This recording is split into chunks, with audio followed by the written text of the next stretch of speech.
With Omicron overtaking Delta as the dominant variant of COVID-19 worldwide, new data shows it's just as serious.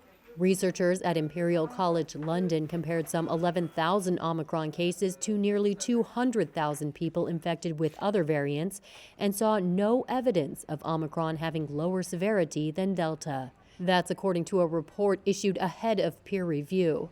The report also estimated that the odds of reinfection with Omicron are more than 5 times greater than reinfection with Delta. Dr. Amish Adalja of Johns Hopkins University in Maryland says the latest chapter of the pandemic will have 2 tracks. Those who are vaccinated will likely have mild illness, while the unvaccinated will face a high likelihood of needing medical care. And that's going to be very difficult for hospitals that are already struggling with Delta COVID-19 patients.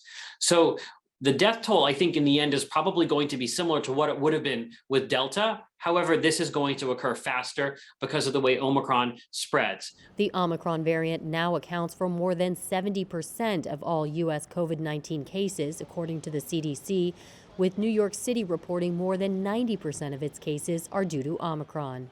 The World Health Organization said COVID-19 cases are now doubling in 1.5 to 3 days in areas with community transmission.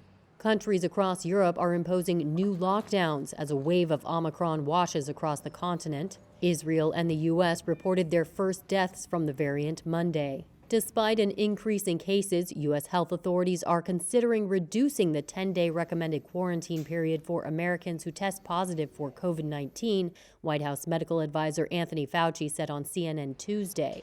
Reducing the CDC's 10-day quarantine recommendation, he said, would help asymptomatic people return to school or work with the proper precautions, particularly healthcare workers.